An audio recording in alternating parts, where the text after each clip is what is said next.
Ladies and gentlemen, welcome back, my, of course, very gentle and modern apes. This is the second part of Chapter 4 of the Library of Errors, which is, in case you missed the last episode, a teardown of the book titled Why Human Evolution is False, The Scientific Case for Independent Origins, Has Ape-to-Man Evolution Been Overturned? By Standing for Truth, who is a YouTuber, young Earth creationist who decided to just compile every bad argument he possibly could and slap it into this book, which is, wow, it's really great. We're gonna have a good time today. We're starting off with Genome Functionality, or actually we're starting with ERVs, and then we're getting into Genome Functionality. We've got Human Chromosome 2, GULO. It's gonna be painful, but it's gonna be fun for you, so let's get started. An additional key line of evidence utilized by evolutionists in order to demonstrate human evolution is ERVs, or endogenous retroviruses. Unfortunately for those who want to defend their philosophical belief in ape-to-man evolution at all costs regardless of the evidence, ERVs and other various classes of retrotransposons are no longer good evidence for human evolution.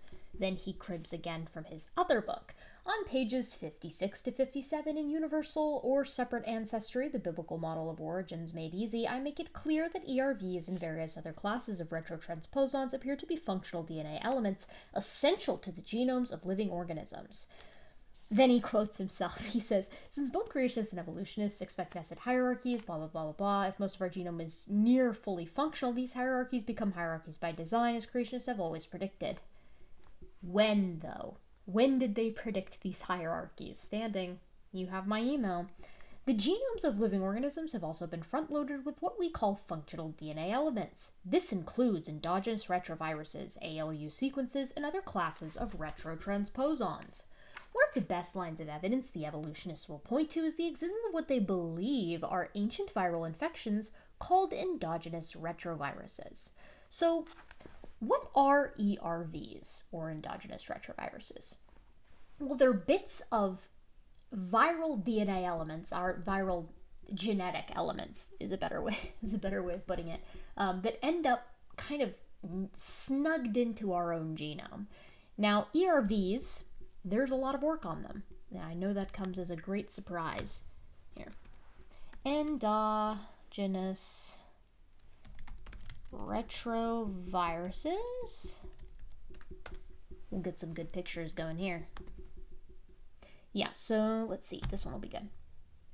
Right, so you get the ERV that kind of inserts itself into into our genome, and then it kind of starts its own little bits of genetic information begin to get copied along with ours, and before we know it, we've got these little fossils of viruses, essentially of retroviruses, locked into our own genomes. The cool thing about endogenous retroviruses is we know they're viruses, which has quite a bit to do with what Standing has to say next. Which is, the most crucial question to ask regarding ERVs is, are ERVs and other classes of retrotransposons the leftover elements of ancient viral infections in our DNA, or are they created units of DNA function? Based on the design model, we would of course expect and predict most of our DNA and DNA elements are the result of initial design and therefore should be functional. Evolutionists have always assumed that these ERVs were non-functional and junk. Now we not only know that these ERVs, but also other classes of retrotransposons and so-called parasitic DNA accomplish many crucial functions in relegating gene expression, differentiation, and development. They even help regulate genes and determine cell types. It looks as if these are not remnants of viral infections, but functional DNA units. And then he has a nice picture, says, endogenous retroviruses function as gene expression regulatory elements during mammal pre-implantation embryo development. So, here's the thing. Remember how I just said that we know that these guys are viruses and not created elements? Well, part of the way that we know that is because if you take an ERV from one animal and you plop it into another, it starts to behave like a virus again. this is kind of important. The reason why we know this is because it's very, very important to understand what ERVs are going to do if you're transplanting organs and things of that nature. So this paper is titled Infection by Porcine Endogenous Retrovirus After Islet Xenotransplantation in SCID Mice. And the abstract says animal donors such as pigs could provide alternative sources of organs for transplantation. However, the promise of xenotransplantation is offset by the possible public health risk of cross-species infection. All pigs contain several copies of porcine endogenous retroviruses, and at least 3 variants of PERV can infect human cells in vitro in co-culture infectivity and pseudotyping experiments. And then it says these results show that a concern for PERV infection associated with pig islet xenotransplantation in immunosuppressed human patients may be justified. Point being,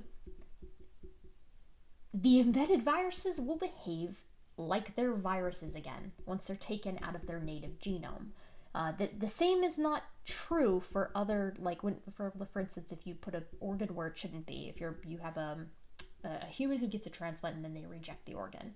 It's not the same thing as this. This is an ancient virus rebehaving like a virus, not the rejection by the body that's causing the negative effects. Another interesting thing about ERVs is that they aren't always good either. In fact, this is a great paper for this, Endogenous Retroviruses With Us and Against Us, and it explores the nature of ERVs, both the good things that they do, the bad things that they do, and the nothing things that they do, because most ERVs aren't doing anything spectacular. In fact, a lot of them are, as far as we know, functionless. That being said, some do really good things, like the placenta stuff, placenta implantation that Standing mentioned in this text. And they also do bad things too. This paper here discusses how excessive activation, chronic ERV activation, is associated with cognitive impairment, measured with hippocampus-related tasks in a mouse model. So too much ERVs doing ERV things is a bad thing, which I don't know that this should be the case if these are created elements. Another issue with them being created elements is that it doesn't make sense that we can form phylogenetic trees that match comparative genomics of full genomes when we look at ERVs. So if you take the full genome of an animal, and then like if you do it with chimps, bonobos, humans, and gorillas, you tend to get the same general like layout, which is chimps and bonobos are really closely related to each other, then humans are kind of more closely related to the group of them, and then they are more closely related to gorillas than we are, and then we're all kind of closely related to each other, and orangutans are the outgroup, and then macaques would be the outgroup there. And you can do this with ERVs, and it mimics the whole genome. So if these are created elements, this is not working in the way that it should. You shouldn't see this ancestor-descendant relationship with regard to who's acquiring the ERVs and how they're persisting. That's not parsimonious. It doesn't really make very much sense. So let's continue. Protectors of evolution are now on the defense when it comes to these so-called ancient remnants of viral infections. DNA function is crucial. He's talking about in establishing a common ancestry, blah, blah, blah, blah, blah. He's basically like, if there isn't any junk DNA and all the genome is functional, including ERVs, which were once deemed functionless, which is true, then that supports the creation or the design model. The problem is, as we've just shown, these aren't created elements. Only some of them have function, and not all that function is good. So, you know, it's not great. Function is evidence. See here, this is exactly what I was saying. Function is evidence of a designer who builds with purpose and intent. We're still in the infancy of understanding the DNA language. If I were to go to Russia as a proofreader, and yet I speak no Russian, I would be an extremely poor proofreader. I'm gonna do it. You may as well have been speaking a different language when you proofread this bad boy there standing. There are a lot of errors in here, contextually, factually speaking, but also just grammar-wise and spelling. This is a lot like what is going on in the genomes of living organisms. What evolutionary biologists once thought were the presence of ancient deactivated viruses have now turned out to be extremely functional and important to the genomes of living organisms. These are not functionalist junk.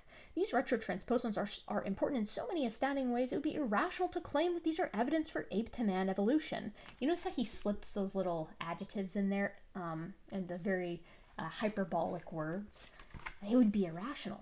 So then he, I think he's just relinking, yeah, so he recopies, here, let me pull this up so you can see it, because it's kind of funny. Or so I can see what I'm showing you. So he talks about a paper here, here, and then he just mentions the same exact one right here. It's the same paper. And then he also has one about how endogenous retroviruses can help in the immune response. And then he puts the evidence is, irrefutable. Like 2 functions for ERVs, for 2 ERVs when they make up like 8% of the genome.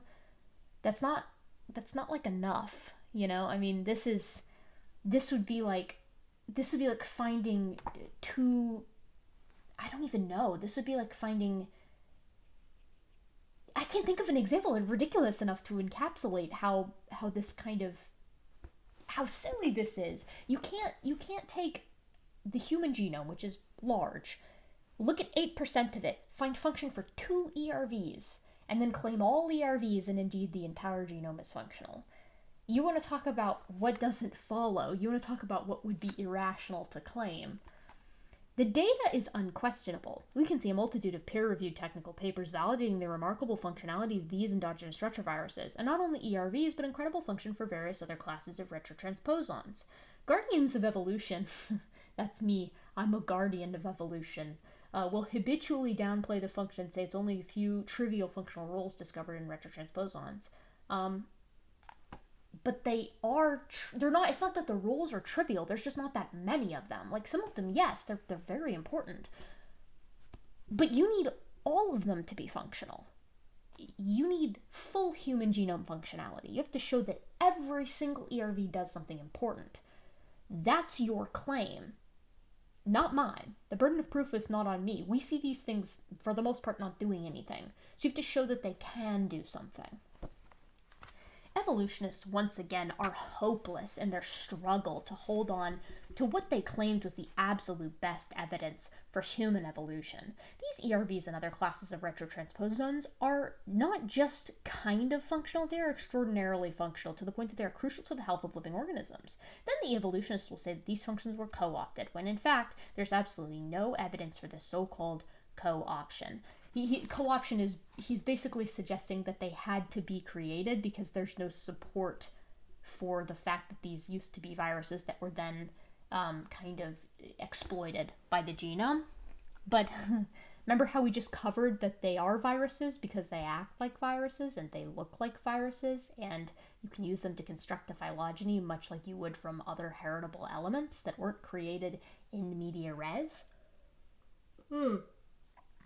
I guess ex nihilo would be better. And media res is like in the middle of things. Ex nihilo is out of nothing. It's late. It's late for me. Anytime a proponent of evolution tries to say these functions, such as regulating genes and determining, he's just going on saying co-option is like bad. We do have more hyperlinks and screenshots. Let's see here. Endogenous non-retroviral RNA virus elements. Evidence a novel type of antiviral immunity. This is more of that immune system thing we just talked about. Then he's got more clips from that same paper. This one is again talking about like embryogenesis and development. And this one is talking about, again, antiviral immunity. And then this one says species-specific endogenous retrovirus shape the transcriptional network of human tumor suppressant protein P53. Yes, some endogenous retroviruses have function. We've established that. That is something that's been known for quite some time now. But then he goes, science tells us human evolution is impossible and never happened. It's so bold. You really just don't know what to say with this kind of thing. Because he's gone to the trouble of putting all this stuff into like a nice little color book. And just so much of it's wrong. And there's a lot of incorrectness by omission in here too. It's just a bummer. I hate that he spent so much time on this and that there's just lots of issues. Because boy, you sure would think You sure would think that if all it took to overturn human evolution was like a dude with, I don't know what kind of degree Standing has. It's not biology based, I can tell you that, or he'd be swinging that around constantly in conversations. But you sure would think that it'd take more than like a dude, like Google Scholar in papers and then control Fing for keywords, and then like taking screen grabs of them and compiling them into an Amazon book. You would think that it would be like papers that overturn the paradigm. But the problem is, none of these papers are problematic. That's the issue. The creationists do this a lot. They'll take the paper, they'll cherry pick out what they want the paper to say, and then they'll use that element of it without understanding the paper in its full context. And not bothering with the methodology or the data / supplementary data, what that actually says, or running any analyses for themselves. Based on the model of created heterozygosity, a state of DNA diversity and DNA differences, we would predict the vast majority of our genome is functional.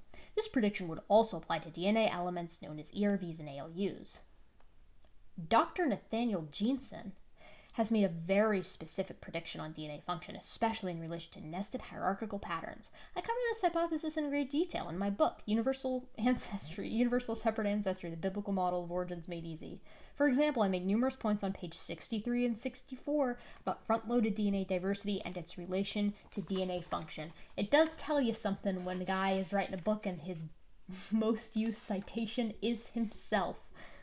Let us wrap up this section on DNA function. Evolutionists will accuse the hypothesis, that's a weird way of putting it, that Adam, Eve, and created kinds being front-loaded with functional genetic diversity and DNA elements as a post hoc rescue device. You can just stop the book right there. That's it. The end. This is simply not true, since it has been demonstrated sufficiently that this hypothesis makes testable predictions on DNA function. What hypotheses are testable about created heterozygosity? Which ones, specifically? In a nutshell, we know that ENCODE I'm excited, has discovered that at least 80% of non-coding DNA was transcribed into RNA, suggesting function. This is really big there. Transcription does not equal function, and Standing knows this. This has been outlined to him multiple times. ENCODE researchers have come out and been like, yeah, our definition of function as being lightly transcribed is bad. So I'm not, it just makes you wonder. Based on the accumulating papers and research giving us more function for coding and non-coding areas of our genome, but also for DNA elements such as ERVs and ALU sequences, other classes of retrotransposons and pseudogenes, it is clear he loves this. The trajectory of discovery favors genome-wide functionality. Standing will take a paper that's like, hey, we found that like 0.02% of this region of DNA that we thought was functionless actually may be doing something. And he'll say, that's what tells us the trajectory towards full genome function is just dead ahead. It's just really rolling. The problem with this is we haven't made significant function additions in decades, until the human genome was essentially sequenced in 2002, and functionality has stayed roughly around 12% since then, and that's really, really an optimistic number. You're not going to get much more than 12. And we're going to touch on why we know that in a moment. One of the main, hardline ways that we know that the genome is not fully functional, I should say. We're beginning to appreciate just how extraordinarily complex the various stages of development are. He's just going on and on about the same stuff we just said. Testable predictions are in print. They're in replacing Darwin. They don't have to do with created heterozygosity. And again, they're not in peer-reviewed literature. He hasn't even attempted to say. Let this sink in. Raw Matt, local wingnut, shall we say, and I realize that's mean, but the man is an anti-vaxxer, and used to be a breatharian, and apparently like lived in the wild and ate honey for several months, raw honey, which people tend to forget about co-author of this text, Raw Matthew. But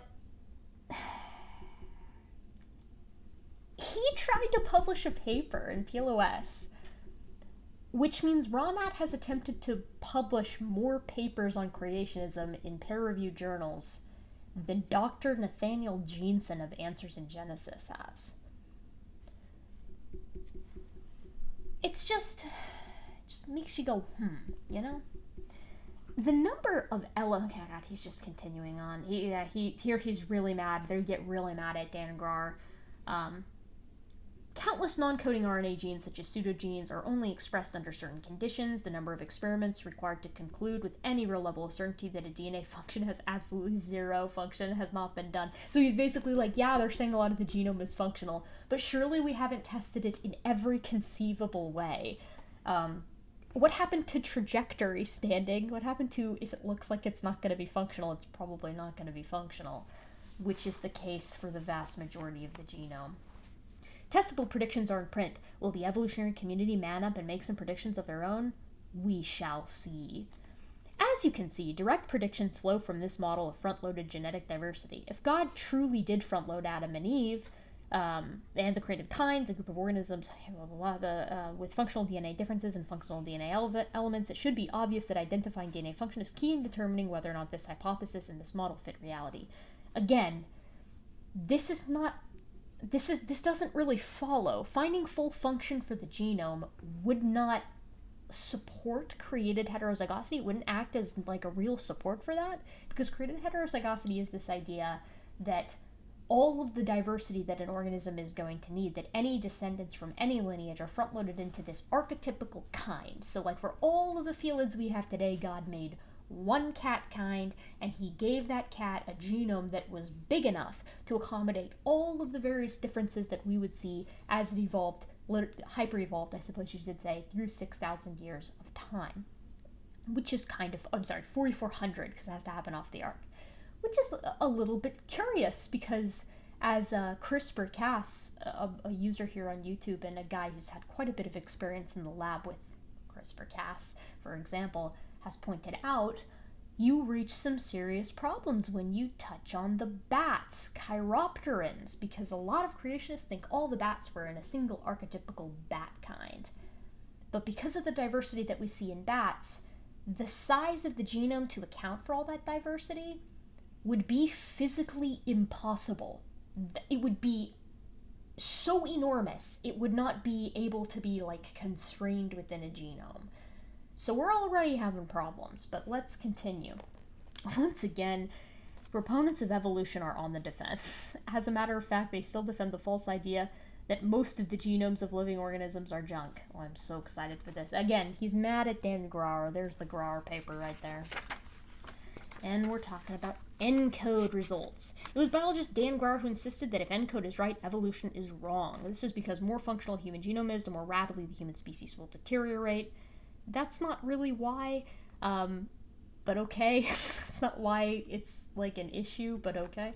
This is because the mutations that evolutionary biologists maintain are neutral are not as neutral as they imagine. These neutral mutations would be nearly neutral. Again, this is not the reason Grar had an issue with what ENCODE put forward. In other words, these mutations would only be slightly deleterious. He's doing the freaking genetic. I didn't know we were doing genetic entropy again. We've already done genetic entropy. See the previous video. Therefore, critics such as Dan Grar are so desperate to preserve the erroneous notion humans evolved from an ape-like creature that they insist most of the human genome is junk. This paper in 2017 was a hopeless endeavor to retain the preposterous concept of junk DNA. So, like, why not dissect the paper then? You know what I mean? Like, why not dissect the paper? He immediately jumps to talking about other aspects of ENCODE and insisting that ENCODE is correct. But he's not, like, explaining why Dan Grar is wrong, right? Like, ENCODE being right and just like, asserting that is not the same thing as explaining why Grar is wrong. But we'll get to it. Once again, evolutionary circular reasoning, blah, blah, blah. He's just complaining about Dan Grar. he says the genome is polyfunctional. We have layer upon layer of complex programming. Has a computer code ever been observed to come together all by itself through trial and error? Of course not. This is science fiction. And fanatics of evolution would have us believe this all came about by chance or no reason at all. I'm skipping a lot because there's just a lot of words that say nothing or say the same thing. One single cell is more complicated than the most well-designed automobile on the planet. That's a Hovind original, I believe. Dr. Sanford is getting mentioned as the genetic entropy guy. Again, we already discussed genetic entropy. Oh, we already discussed contested bones. Okay, here we are. ENCODE. They'd rather believe 80% of the genome is worthless evolutionary leftovers. Let's find out when we're going to actually get to... Okay, he's talking about junk DNA still. He's just mad that... He's mad about the concept of junk DNA. Let us go over a few of the functional rules that have been found in the genome. Introns are no longer considered to be nothing more than basic passive spacers. This is because we know that they are abundant in splicing factor recognition sites. Some are, yes. That does not, it's not the same thing as like every part of the human genome having function, in the sense that function is like actually used. We also know that non-protein coding RNAs from introns impact gene expression by modifying chromatin. Some do. Chromatin is the complex combination of DNA, RNAs, and proteins that make up chromosomes. Yes. What about pseudogenes? Pseudogenes have been shown to be necessary in maintaining a healthy life process in the cell. Some pseudogenes are. Then he puts, some pseudogenes even generate RNAs that enhance the expression of their parallel functional genes. True, some. Various pseudogenes are regulating their protein coding cousins. Yes, some are. Does he have any idea how many pseudogenes there are? This is the same problem with the ERVs. You can present the function for the couple that we know do things, but if there's a ton of them, that doesn't really help your case, now does it? It's an amazing time to be a creationist. Oh my goodness. This is like the last dodo proclaiming to his...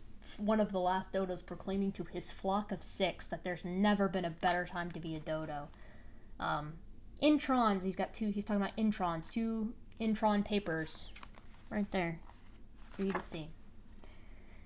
Due to genetic entropy, good lord, and genetic deterioration since the fall, it would be expected to find some truly broken genes. This may be the case for the purported broken GULO pseudogene. Okay, so we're going to be talking about the GULO gene. Good, I just want to make sure that we're done discussing generally our DNA function, so we can move on to that. Yeah, good stuff. Let's talk about DNA. Let's talk about DNA function. So, here we were finishing, let's see, we finished these on endogenous retroviruses. Oh, this is something fun I forgot to mention about endogenous retroviruses, another issue with them being created DNA elements. This was a paper titled Identification, Characterization, and Comparative Genomics of Chimpanzee Endogenous Retroviruses. In this paper, we present the results of the first systemic search for endogenous retroviruses in the chimpanzee genome. We've identified 425 full-length endogenous retroviruses in the chimpanzee genome that can be grouped into 42 independent lineages or families. All but 2 families of the chimpanzee endogenous retroviruses were found to have orthologs in humans. In contrast, we found that all the known families of human endogenous retroviruses have orthologs in chimpanzees. The 2 CERV families without orthologs in the human genome display a patchy distribution among the primates, and our data suggests that at least some of the members of both families have been transpositionally active in the chimpanzee lineage after the divergence of chimpanzees and humans from a common ancestor. This is why you can't use them as, like, created aspects, right? Created elements. So, okay, now let's talk about our old friend genome functionality. So, let's discuss DNA function. For creationists, it is of the utmost importance that the entire genome serve some kind of function. This is why they rally so hard around ENCODE, an organization that back in 2012, this is a secular organization, group of researchers, came out and said that 80% of the human genome has some kind of function. Now, this was very big among the ID proponents, because to them this was heavy support for, wow, we're approaching that 100% number, 80%, that's huge. The problem is their definition of functionality has received a lot of scrutiny because it turned out being anything that was like transcriptionally active, that was transcribed. And that's not really a great way to define function, nor is it the conventional way to define function, making that definition not as applicable as it could have been. So let's appreciate what's kind of come out since then first, and then we will discuss the definitive reason as to why genomes aren't 100% functional. So first and foremost, this is the Dan Grauer paper. Grauer is, he's a big critic of ENCODE, one of many. And in this 2017 paper, which is mentioned in Standing's book but not actually dissected, he goes through some of the reasons as to why the likelihood of a functionality for the human genome exceeding 15% is very low. 15% is not a lot. Now, this particular paper came with a correction in ad corrigum, I believe it is, which is important. And basically, there was some bad math in it initially, so Grauer went back and changed the math. And while, by his own admittance, this change in math leaves the result as not having like a functional cap, like not saying definitively the human genome cannot exceed this number, it doesn't change the fact that it is highly unlikely that you're going to get a human genome exceeding 15% in functionality. And this is what Grauer has kind of talked about. This was published in the Genome Biology and Evolution. So the abstract says, for the human population to maintain a constant size from generation to generation, an increase in fertility must compensate for the reduction in the mean fitness of the population caused, among others, by deleterious mutations. The required increase in fertility due to this mutational load depends on the number of sites in the genome that are functional, the mutation rate, and the fraction of deleterious mutations among all mutations in the functional regions. These dependencies and the fact that there exists a maximum tolerable replacement level fertility can be used to put an upper limit on the fraction of the human genome that can be functional. Mutational load considerations lead to the conclusion that the functional fraction within the human genome cannot exceed 15%. So we need to go ahead and appreciate the correction here. Correction has been published. And if you click on it here, it takes us to the corrigendum, not ad corrigum, corrigendum, where he basically goes over, in equation 3, the author inadvertently omitted a 2. The correct equation is as follows. But the remainder of the paper conceptually remains the same. So, from this alone, we know that it is mathematically reasonable to propose that you're not going to get all that much higher than 15%. That doesn't mean we won't. In fact, Grauer himself in kind of external conversations and things of that nature has discussed how it's very likely that we're going to reach levels of approximately 2 to 3% more as we continue onward. But closer to the actual publishing of ENCODE back in 2012, there were some more scathing reviews just based off of their use of functionality being is transcribed. There were quite a few folks who weren't happy with it because of its lack of applicability. So this is a paper titled "On the Immortality of Television Sets: Function in the Human Genome According to the Evolution-Free Gospel of ENCODE." And they have quite a few issues. This article is actually described as unusually harsh, which is kind of funny to me. But we need to appreciate it regardless. This was also in Genome Biology and Evolution. And it says, a recent slew of ENCODE consortium publications, specifically the article signed by all consortium members, put forward the idea that more than 80% of the human genome is functional. This claim flies in the face of current estimates, according to which the fraction of the genome that is evolutionarily conserved through purifying selection is less than 10%. Thus, according to the ENCODE consortium, a biological function can be maintained indefinitely without selection, which implies that at least 80% minus 10 equals 70% of the genome is perfectly invulnerable to deleterious mutations, either because no mutation can ever occur in these functional regions or because no mutations in these regions can ever be deleterious.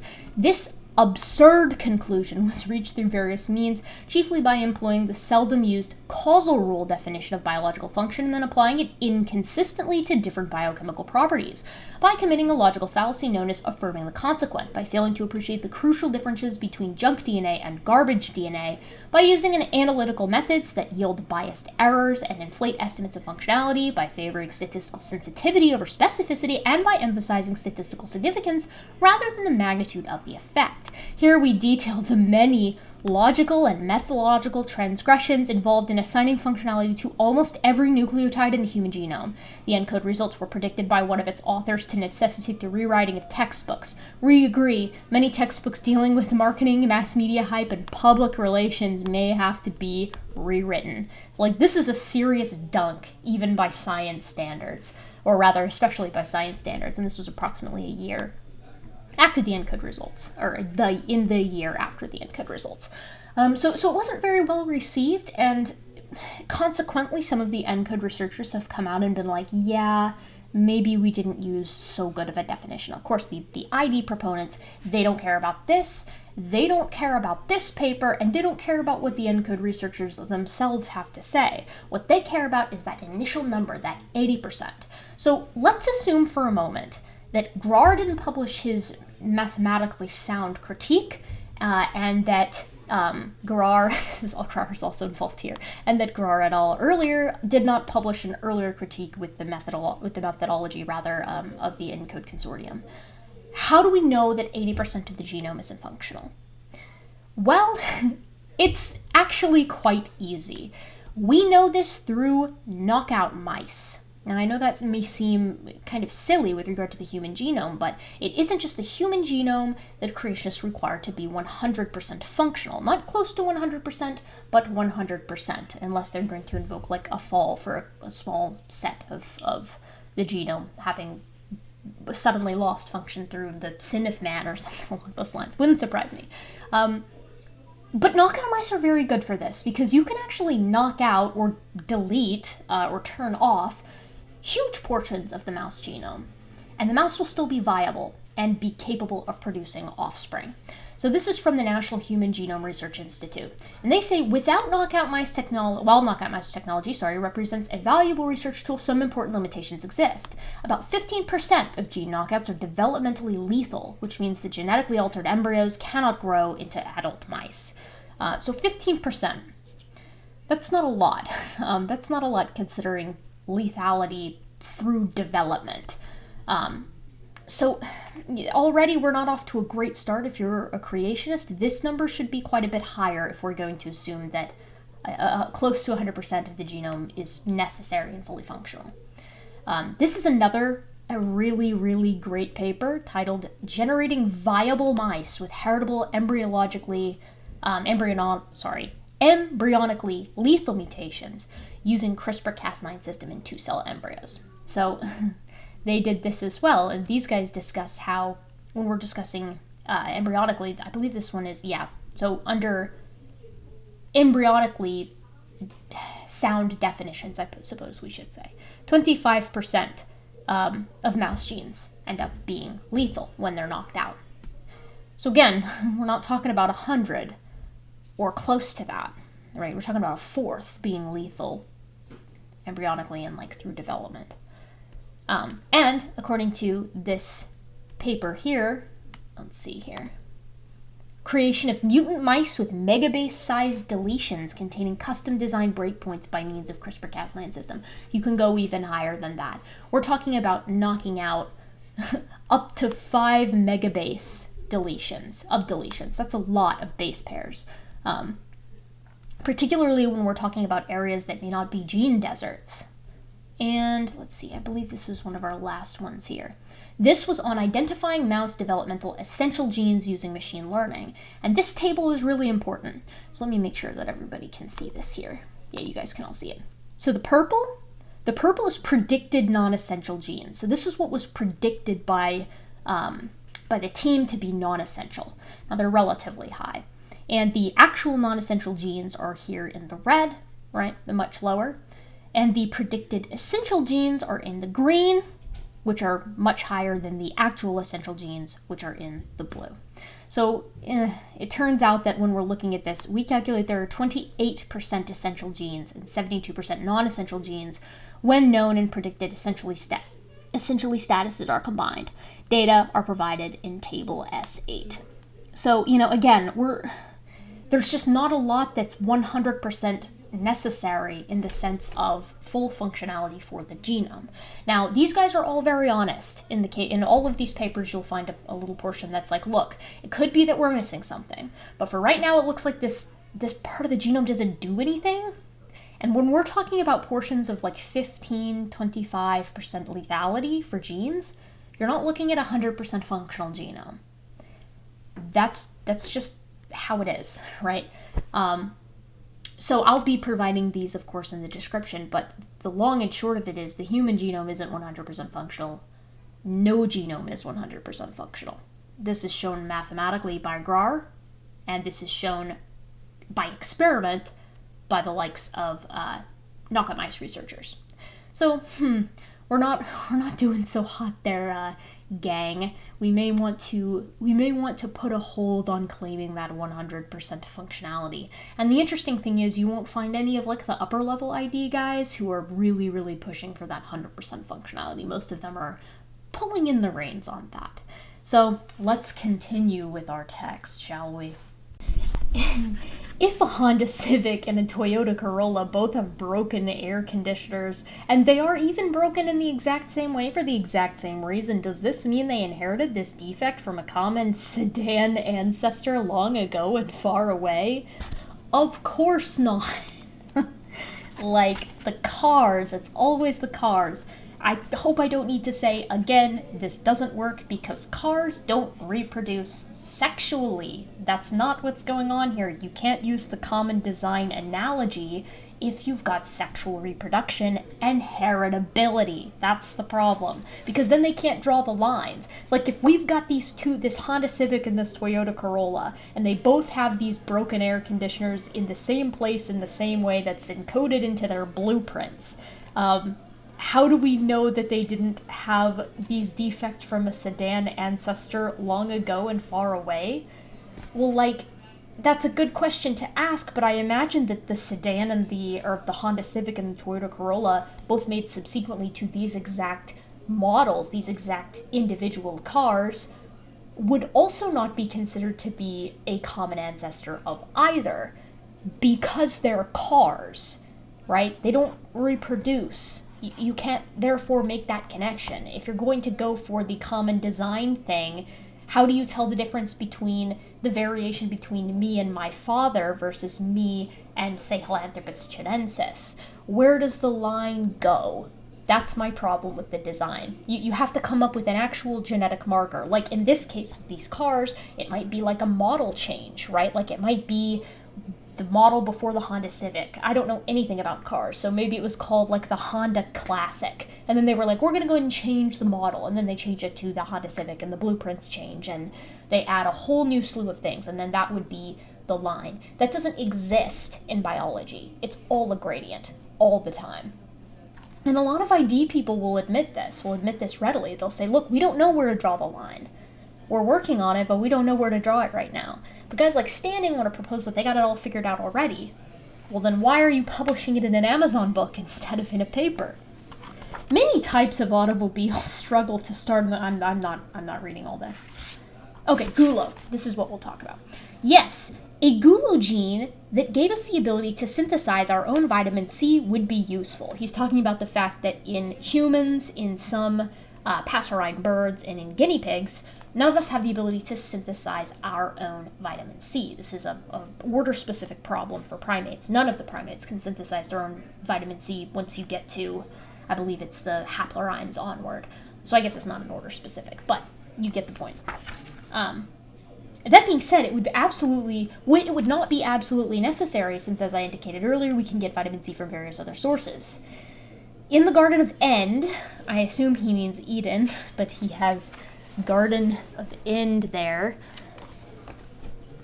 in the pre-flood world, fruits and vegetables would have been much more abundant than even today.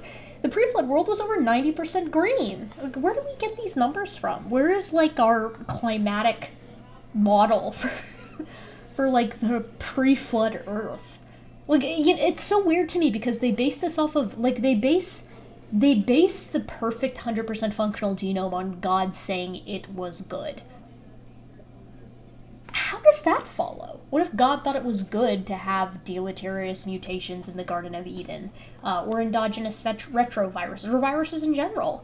Like, isn't the whole point that God is the arbiter of morality? It's like, why couldn't he just do whatever he wants? But I do find it funny that we can put a number to the percent of green of the pre-flood world. What I find funny is just how unfalsifiable evolutionary theory is. Find a rabbit in the Cambrian and you're done. Regardless of the observation, evolutionary scientists will force fit data into their fairy tale of ape-to-man evolution. For example, when we find examples of functional genes, such as orphan genes that have no real consistent hierarchy or no hint of universal common ancestry, they say this is still evidence, or at least consistent, for evolution. They will assert this orphan gene split has occurred after the human-chimpanzee split. This explanation goes for human-specific functional ERVs. And when they find an example of what appears to be a shared defect or shared mutation, they say this too is evidence for evolution. Yes, because evolution can do both. He's talking about taxonomically restricted genetic elements. So, like, the human species has ERVs that are limited just to us, right, as a species. But guess what? So do chimps, and so do bonobos. So would you classify those two as separate kinds? No creationist in their right mind would put bonobos and chimps as two separate kinds, because they're both panins. They're both members of the same genus. That would be like putting, oh god, that would be further than putting a lion and a tiger in separate kinds. I mean, that would be like putting two subspecies, or two species of lion in a separate kind, or two species of tiger, or Siberian versus Bengal in a different kind, because pretty much every species has its own orphan genes and its own ERVs that are taxonomically restricted. The point is, we share more ERVs and more orphan genes with chimps than we do any other animal, and they share more with us than any other animal. Chimps and bonobos, so the panins, which is the important part. This is not how scientific theories work. Evolution is not a real scientific theory. As a matter of fact, it is not even a good hypothesis. Thank you for your authority on the matter. One final point to consider has to do with the fact that so many genetic mistakes have been overturned to show functional DNA elements. No, that's just not the case. A handful, yes, but we already went over that. Blah, blah, blah, more about design. Dr. Stanford and Christopher Roop have made this point in Contested Bones, my least favorite book of all time. I hate Contested Bones more than I hate this, because Contested Bones is competently bad. The most reasonable explanation for why humans, apes, and guinea pigs share so many mistakes compared to rats is that their GULO genes were never the same as the rat GULO gene. Their shared mistakes are really shared design. No, they're not. Because essentially you would have to have in all of these lineages, right? Because all of these guys had a perfect progenitor kind in the eyes of the creationists. The GULO gene didn't break until after the fall, according to these guys. So let's say we have 5 primate kinds, right? So you have the lemurs, the lemurs, the cercopithecoids, so the baboons, and etc. We'll just give them all the New World monkeys. Humans, which they won't call primates, but who cares, and then the great apes. Let's just say or apes in general, Blue gibbons. We got all that. So the problem with this is, for the creationists, all 5 of these organisms being separate kinds mean after the fall, they all had to have the exact same breakage in the exact same location 5 times over. This is very rare kind of breakage, right? It has to be in the exact same spot in the genome, which is billions of base pairs long. That is absolutely unreasonable. But, this is the kind of thing that they expect. We now know that the ALU sequences are very active in functional class of DNA elements. Some of them are, and some of them aren't. Therein lies the problem. Once again, there's no reason why the cell would waste so much energy bothering with all this useless baggage. It is sensible for us to believe these so-called ancient viruses and ancient parasites possess. He's just talking about ERVs again. Like, he's all over the place here. Let's see. Just like vestigial organ arguments, the junk DNA arguments have been demolished by real science. No. I don't know how many times I can say this. No. And say it and then support it with papers and sources. Another interesting finding involves the functional redundancy in the genome. Okay, so this is where they claim that redundancy is a good thing because it acts as a fail-safe. Redundancy can be a good thing, but it can also be a completely neutral thing or even a bad thing. That's why it's so worthless for him to point out that, yes, certain examples of these ERVs or pseudogenes or ALUs or redundant sequences can be useful. But not all of them are. And in many cases, the majority aren't. So this isn't really helping the case, right? If anything, this is more of a selective advantage type thing. The ones that are helpful stick around, kind of like evolution. Okay, let's see. Once again, both models predict nested hierarchies. No, they don't. Let's see. He gives an example about codons. It's just the same thing that I've just been saying. Okay, redundancy of genetic code enables translational pausing. Yep, again, sometimes, yes, no one is saying that that isn't the case. Classic paradigms are being overturned repeatedly. No, no, they're not. It's just like over and over and over again, repetition of the same basic phrases. Why would God create a genome of junk? Good question. This is really problematic. Standing actually doesn't talk very much about knockout mice, but when he does, he will give the absolutely galaxy-brained take of saying that knockout mice actually do have 100% functional genomes before you knock any of them out. It's just a lot of those genes are used for, like, either epigenetic change, let's see if that makes sense for yourself, or alternatively, they are there in case the animal needs to adapt to, like, different environments. No, because organisms in and of themselves, while they can have certain amounts of adaptation, the primary sense of adaptation occurs like through lineages, through a population. Organisms with thicker fur and colder weather get selected, and then they reproduce, and the fur gets thicker, etc., till the end of time, right? It's not like an individual. We're not talking about Lamarckian genetics here, where the giraffe stretches its neck and by the end of its life, its neck is longer, which seems to be what he's talking about here. Absurd, but not surprising. Therefore, biblical creationists are not shocked to find important functional roles in pseudogenes, non-coding RNAs, ERVs, ALUs, etc. This is all expected. No, and actually, like, this is something I haven't really commented on, but most of genetics has just been creationists accommodating. None of this was, like, a prediction. Again, accommodation is not the same thing as prediction. Okay, let's see. More stuff about textbooks. This is no easy task. I will say it again. We are dealing with a code that is far beyond the best computer code. Sure. What's the point here? There are a lot of complex things in nature that can't be replicated by humans. We can't build megastructures the size of mountain ranges, or systems as complex as ecosystems, right? We now have substantial evidence showing these portions of proteins are performing. Now he's talking about moonlighting proteins. Yes, some proteins do perform multiple jobs, and some don't. The gold standard of science is to make testable and falsifiable predictions, and as you can see, the creationists are the ones doing the science. I'd put nope. Because again, like, none of this was really predicted. I mean, Jensen does predictions now, and none of them have come to fruition. So, you know, let's continue. Okay, so now we're going to talk about human chromosome 2. This is going to be a good one. Let's see here. Knockout experiments in mouse genomes are even revealing functional roles in areas of the genomes thought to be junk. This is very funny because he's actually including, like, knockout tests, but evidently doesn't know about, like, what the field is actually showing us. Yeah, some stuff gets more function, but the vast majority is being shown to be non-functional. So let's move on. One final line of evidence still being marketed as an overwhelming evidence for human evolution is the presumed chromosome 2 fusion. Humans have 46 chromosomes, and apes have 48 chromosomes. The evolutionary community, in bold, desperately needs a way to explain this discrepancy in chromosome numbers. If humans truly are apes, and split from a common ancestor millions of years ago with the chimpanzee, then why the discrepancy in chromosomes? Excellent question. Let's take a brief moment and discuss it. Back in the day, when genetics was first kind of on the verge, this was one of the biggies. Everyone looked at this chromosome disparity and were like, okay, what's going on here?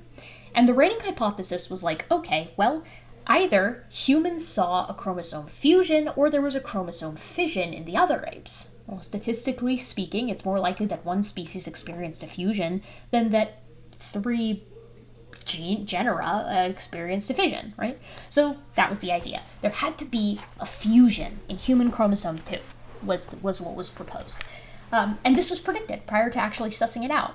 And then lo and behold, in 2002, it was in fact discovered that there had been a fusion between chromosomes 2A and 2B in the human genome. And in chimpanzees, these corroborate with 12 and 13, chromosome 12 and 13. So this was a prediction that was made prior to, with not the data present, that once the data was acquired, was shown to be correct. That's called good science. Now let's see how the creationists do with this one. And I can already tell you the very funny part about this is that Standing does this all the time. They'll go, no, the human chromosome 2 fusion didn't happen. But if it did, it doesn't matter because it happened after the split between hominids and panids. But let's enjoy this for ourselves. Also, again, Standing for Truth accepts humans or apes, but I think that was after the writing of this text. Or Raw Matt wrote this portion. It doesn't feel more brain dead than the rest, so perhaps it was Standing for Truth rather than Raw Matt. The unquestioned basic assumption to the guardians of evolution, again, me, I'm still waiting on my membership card, is that evolution happens currently. They do not question that evolution happened, and so no matter how contradictory the data may appear, they will do anything in their power to formulate an explanation. To explain this discrepancy, the evolutionary community claimed that the human chromosome 2 surfaced as a result of a fusion event. They predicted this. They said, this is probably what happened. Let's get more data. Again, that's how science is done. This was a fusion of 2 chromosomes in the non-existent hypothetical chimp-human common ancestor.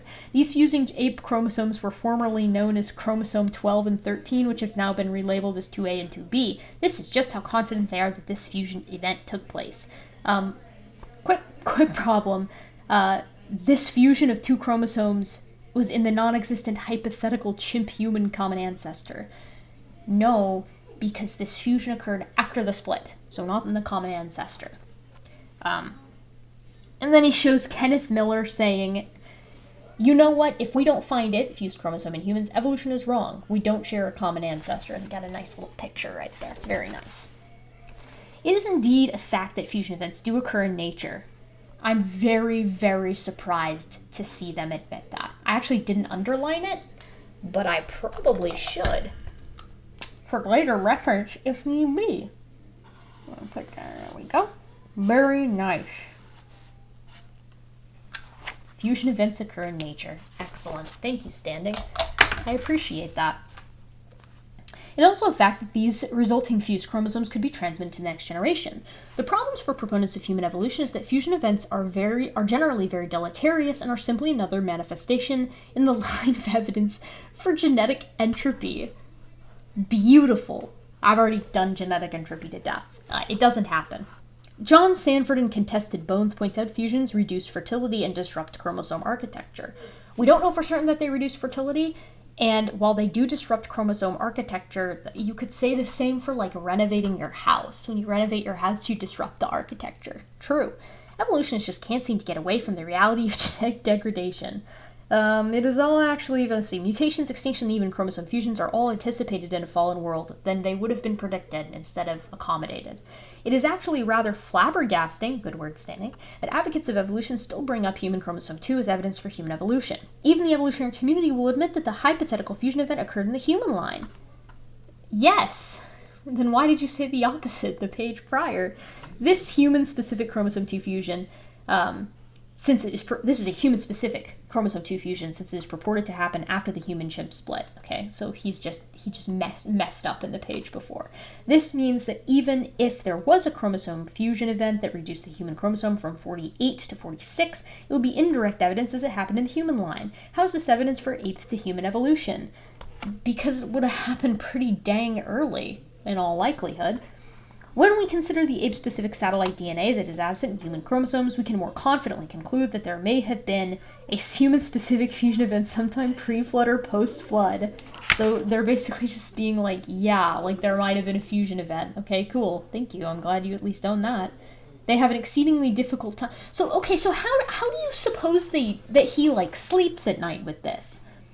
Okay, let's read this one more time. I want to make sure I'm really getting this.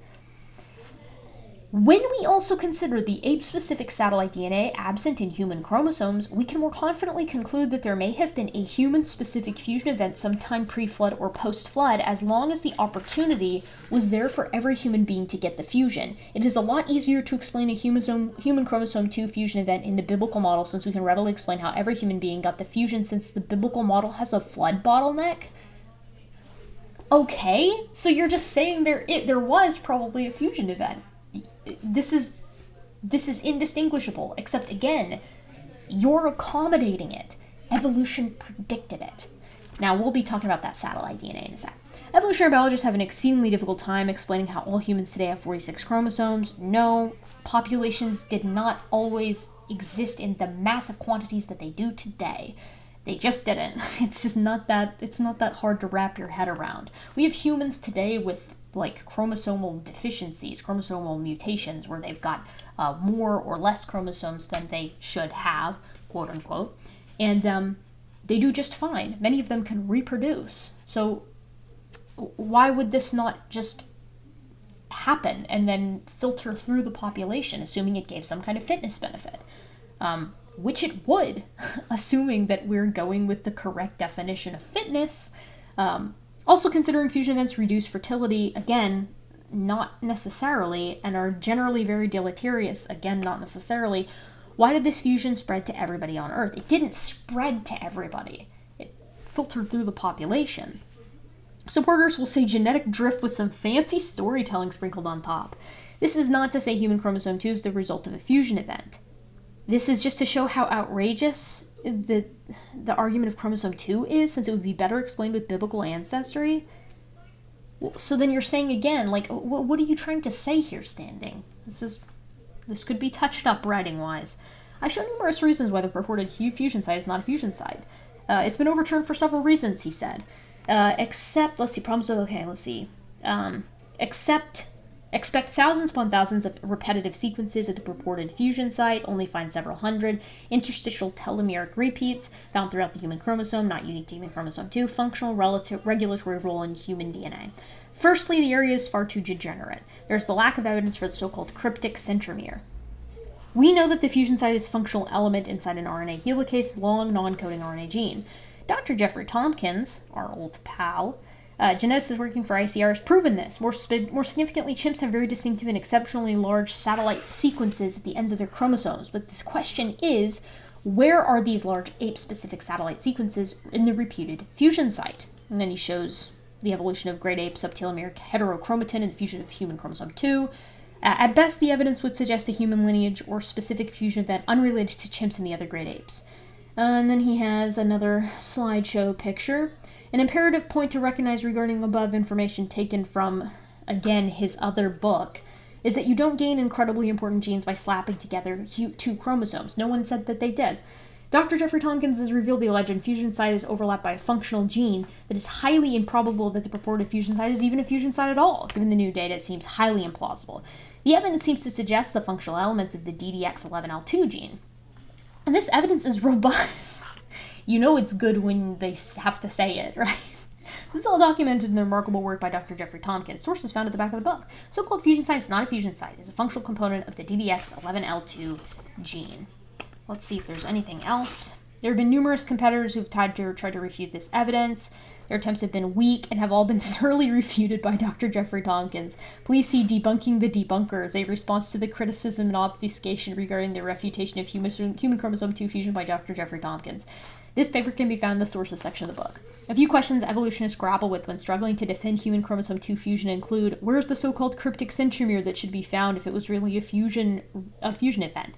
And then he has a quote that says, "A problem with the alleged cryptic centromere is that the human alpha-void repeat DNA sequence does not closely match the chimpanzee centromeres and chromosomes. Many of the critics do point to an area they think is a cryptic centromere, but Jeffrey Tompkins has carefully countered this claim. He indicates that the point is too small, too human-like, and finally the entire sequence is internal to a functional gene. Furthermore, evolutionists have no decent explanation for why the region that contains the repeated fusion site is distinctly human, and why there are no recognizable ape-specific satellite sequences anywhere in the region of the alleged fusion site. Every explanation they have is worse than the one before it. To explain away these problems, including the question as to why the area is so exceedingly degenerate, they resort to rescue devices and fanciful storytelling. Fancy storytelling and rescue devices are not science. Fusion or no fusion, this is not the best evidence for human evolution. Another one bites the dust." And that's the end of this chapter. The next one is titled Conclusion. Human evolution overturned, which is very funny. But let's talk about human chromosome 2. Fortunately, there's still, like, what is this, almost half a book that's mostly appendices and, like, pictures. You'll be pleased to know a lot of it is written by Raw Matt. I'm sorry. Dr. Raw Matt. Local academic fraud. But let's talk about human chromosome 2 first. And we'll get to that in the next episode. So, I have done a long video on human chromosome 2. Here's the video. You can find the link in the description. It's titled The Fusion of Human Chromosome 2, our apish heirloom. And this is what I cover in this video. And this was before I read this book of Standing for Truths. There is no cryptic centromere or telomere fusion site because, this is the argument creationists make, 1, there is an important gene on the fusion site. 2, telomere-telomere fusions don't happen. 3, the site is degenerate. 4, we find telomere and centromere fusion calling cards in areas that we now know aren't fusion sites, that we know for certain aren't fusion sites. And 5, that humans lack ape satellite DNA. So, if you feel so inclined, you can certainly take a look at this video because it outlines all the stuff that Standing just said in the book. So, some of the most important things to appreciate about the chromosome 2 fusion is, first and foremost, the synteny. So, synteny is essentially the note that, hold on, just a second here, what is that, 513? Synteny is the StreamYards. The other thing I like about StreamYard is that if there's ever a glitch in your internet... If I get flagged for that, I'm going to be upset. One for each. Synteny discusses identity, right? So it's essentially saying that when we look at human chromosome 2A and 2B, it isn't just that there is a very evident fusion site in the center. It's also that 2A matches chimp chromosome 12 and 2B matches chimp chromosome 13. That's synteny. You can overlay these two on top of each other. And it's like something that I don't think that Standing for Truth or really very many other creationists actually appreciate. This is kind of what the point is with chromosome fusions. So chromosomes are tightly packed DNA hubs, we'll call them. They're big X-shaped bundles of DNA. And they're tipped with telomeres. Telomeres are essentially what keeps the chromosome from degenerating upon replication. And they have a centromere in the middle. And we know that the telomeres are telomeres and the centromere is a centromere because they have repeatable sequences that act as like their calling cards. The telomere one, it's been quite some time, but I'm sure we'll touch on it in just a second, what it actually is. So here's an actual picture of the human chromosome 2A and 2B. 2A up here, 2B down here, and then chimp 12 and 13. Here they are mapped out. Look, they're syntenists. They have extreme synteny. They match. So this is, again, part of the reason why we know that a fusion occurred. But we also have to have support for the actual fusion site. So this is what I was talking about. This is in the telomeric, in the center where the fusion site is proposed to have occurred. And if it did indeed occur, what we should expect is we should expect two telomeres kissing right here. So we should have a backwards red telomeric sequence here and a forward red here. So they should be right up smooching one another. And this is actually from Tompkins's work, which is really, really funny. Tompkins' own work illustrates this beautifully. So we have the forward read, TTA-GGG, and the backward read, CCC-TAA, which is just the backwards version of this. And it goes forwards, forwards, forwards, and then backwards, backwards, backwards. This is the fusion site. I don't know if you can be more clear. Now, Standing's got, of course, some issues. First, can telomere-like fusion sites actually occur? Yes, they can, and I've presented to him on more than one occasion, We'll let this play real quick. Quality writing makes your schoolwork better. Meet Grammarly, the digital writing assistant that helps students create effective writing. This family is characterized in part by... Let's talk about the gene that he claims exists on the fusion site. He says it can't be a fusion site because there's a functional gene that spans it. That's DDX11L.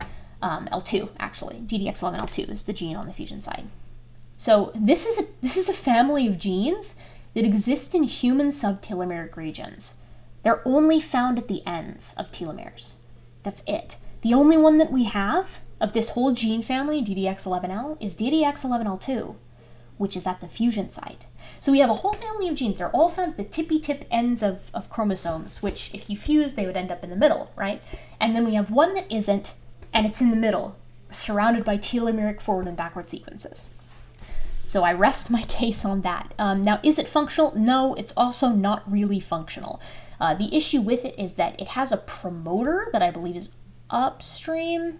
Geography of a chromosome. This is just a chromosome. I know I have a nice slide in here that kind of gets across what I'm trying to say, where it discusses the nature of this actual gene, like what it does. Here we go.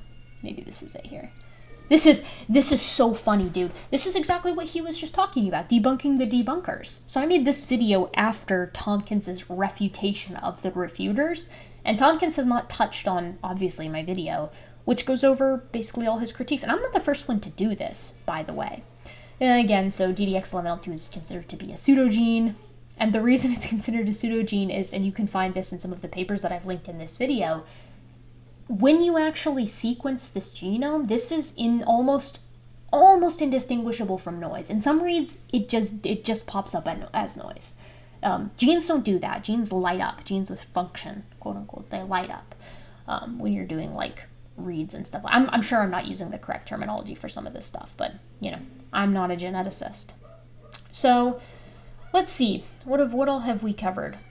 We have covered the nature of, please, okay, so we talked about how there's not an important gene there. One, because it doesn't always span the fusion site. Two, because it barely shows up as indistinguishable from noise, and sometimes doesn't show up at all. Three, it's a part of a telomere gene family, a telomere specific gene family, providing support actually for the fact that it is indeed by a fusion site.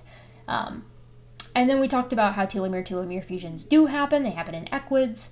There's a source for that in this video as well. The site is degenerate. Okay, so we still have these three. So the way that fusions occur is you have a chromosome. Let's say this is the tip of a chromosome right here, my fist. And wrapped around where my knuckles are, right, you've got non-degraded telomeric repeats. And then right behind those, maybe at my wrist, you have kind of more degraded, less robust telomeric repeats. And when you have a mutation or some kind of event that causes this first layer to be gone, it makes fusion easier. Think of it like two magnets, and you're wrapping the magnets in cloths. When you hold the magnets up together, they don't really connect because there's two cloths in between them. When you remove the cloths, they very readily stick to one another, right? This is why the site is degenerate. If it wasn't degenerate, something would be wrong. And you can see this in any of your papers on telomere-telomere fusion sites.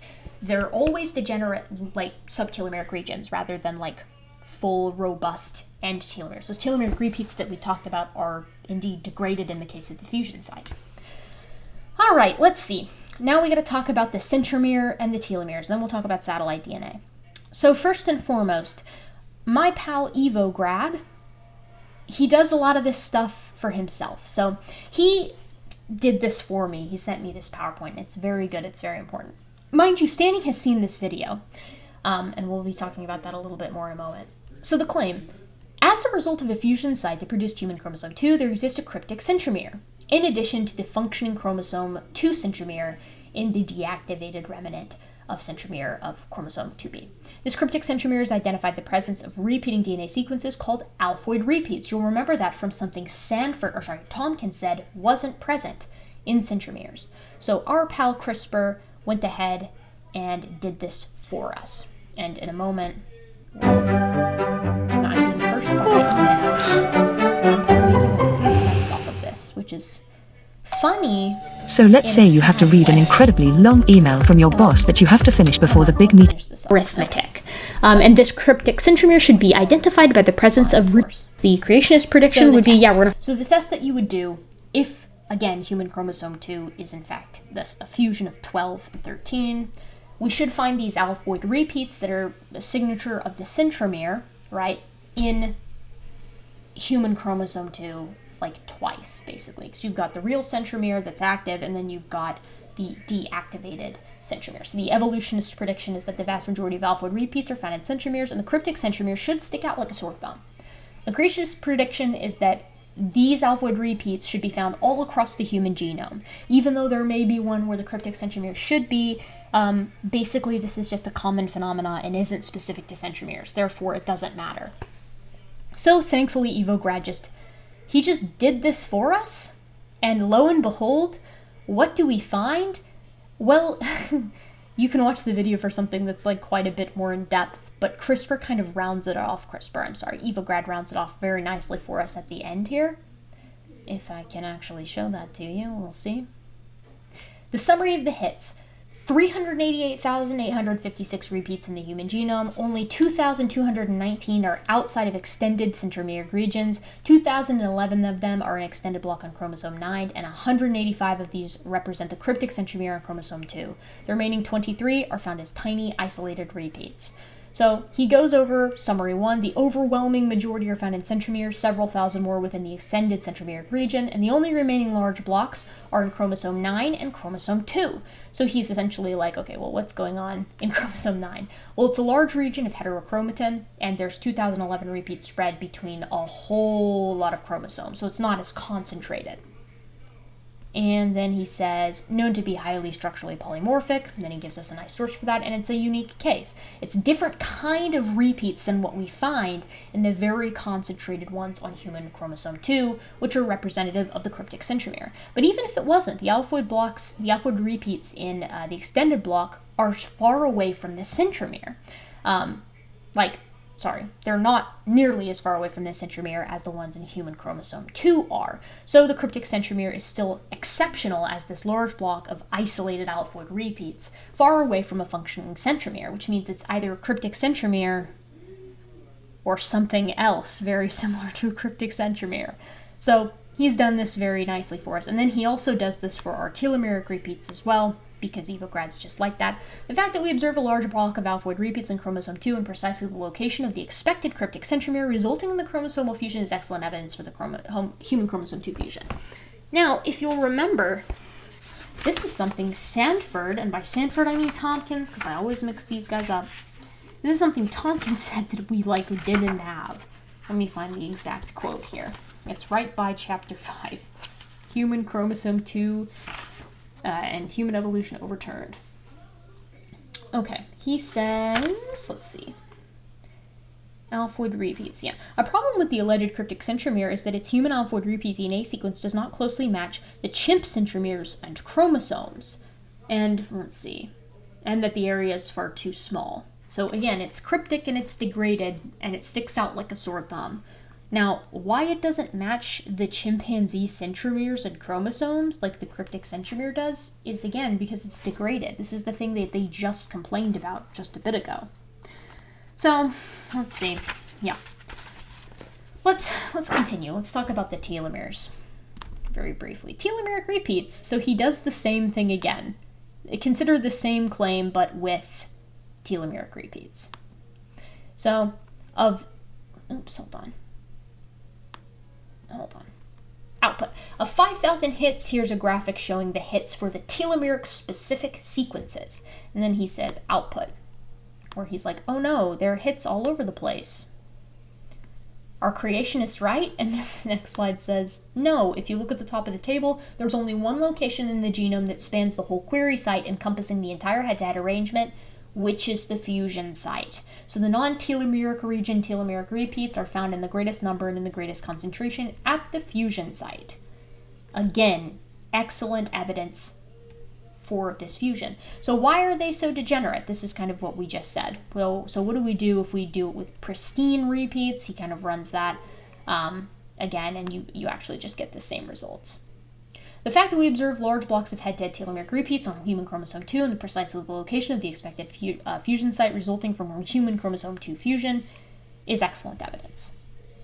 Acts as excellent evidence. Then I also talk about satellite DNA here. Great apes harbor only a handful of abundant repeated motifs, many of which are shared among species and are phylogenetically related. So there's like, again, we can talk about the satellite DNA more like if we'd like, but I recommend that you check this out for yourselves because there's a lot of good stuff here. I'm pretty proud of this video. Let me see if there's anything else. I think I had a good source down here for satellite DNA that we might want to click on.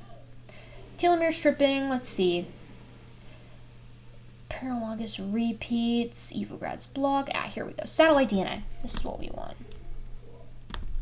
Show me the money. High satellite repeat turnover in great apes studied with short and long read technologies. Satellite repeats are a structural component of centromeres and telomeres, and in some instances their divergence is known to drive speciation.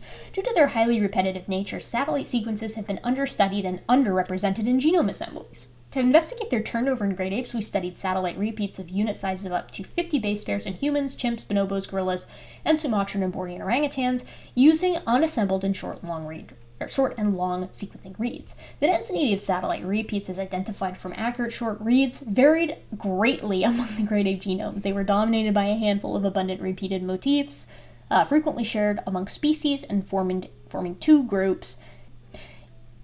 Essentially, the situation with these satellite DNA, as shown by this paper, is that satellite DNA is unique for all of the great apes. There isn't human and then great ape. There's just different kinds of great ape satellite DNA. I thought of him, it suddenly has become very clear to me why Standing and Company weren't more specific with their beef with satellite DNA. And so, that sums it up. That's effectively the entire chapter. So we've gone over everything in chapter 4 for Standing for Truth's text, why human evolution is false, has ape to man evolution been overturned? Shoot, what's the freaking title? The scientific case for independent origins. That's the part I forgot. It's in the middle. And yes, we still have nothing of substance. This is all very surface level. We discussed the nature of Homo floresiensis and paleopathology. We discussed homology and why that doesn't work for creationists, why they never predicted that. We discussed the nature of the human-chimp genome similarity and ERVs. We did genome function, and we did human chromosome 2 fusion and GULO. That's the one thing we still have to do. We still have to do GULO a little bit more. Did we do GULO all the way? Golly, I can't even remember. I think we did. Did we? Oh shoot, did we? I think we did. Well, I discussed why that would be problematic, but I don't think I actually showed my little picture for the GULO. GULO. The GULO breakage. The GULO breakage. Let us discuss that. So, the GULO gene is a gene that used to allow humans and other primates to synthesize their own vitamin C. It's broken in everything from tarsiers onwards. We can't synthesize our own. We have to get it from our diets. The same is true for guinea pigs and some passerine birds. So it's the capacity to biosynthesize ascorbic acid, which has been lost in a number of species, including primates, guinea pigs, teleost fish, bats, and birds, so chiropterans and teleost fish as well. This inability results from mutations in the GULO gene coding for the L-glulono-Y-lactone oxidase coding for that enzyme, which is responsible for catalyzing the last step in vitamin C biosynthetic pathway. We identified available primate and rodent GULO sequences to determine their evolutionary history. We used a method based on sequence comparisons of lineages with and without functional GULO genes to calculate inactivation dates of 61 and 14 million years ago for primate and guinea pigs, respectively. These estimates are consistent with previous phylogeny-based estimates. Go figure. An analysis of transposable element distribution in the primate and rodent GULO sequences did not reveal conclusive evidence that illegitimate recombination between repeats has contributed to the loss of exons in primate and guinea pig genes. So the funny thing about this is just like a good paper that kind of details how different the breakage of the GULO gene in humans and other primates is when compared to like guinea pigs. And I'm sure we would find the same with teleost fishes, chiropterans, and passerine birds. And then here's a nice little picture of how the breakage. Oh, shoot, you're probably not able to see this because my face is in the way. Move me over here. There we go. So this shows the nice little picture showing how humans, chimps, and macaques all have the breakage that appears in the same way. Galagos, who are strepsirrhines, don't have the breakage. So for them, it's not any different. Mice and rats, they don't have the breakage. Squirrels don't have the breakage, but guinea pigs do. And it's different from the human and chimp one. So again, like another swing and a miss for the creationists on the GULO situation. And I think that's going to do it. That's chapter 4. Again, nothing substantial. We've talked about everything before, but we've rehashed it here with plenty of glib handling, I suppose. It's again late for me. I did this over the course of 2 days. But I hope you're enjoying this. The next time we're probably going to go over the conclusion and probably half of the appendices. And the pain is going to be much more intense for everyone involved because raw Matt is one of the main writers. So it's going to be horrible. It's going to be something else. So I do hope you take care of yourselves, and thank you for being here with me today, my gentle and modern apes. Take care.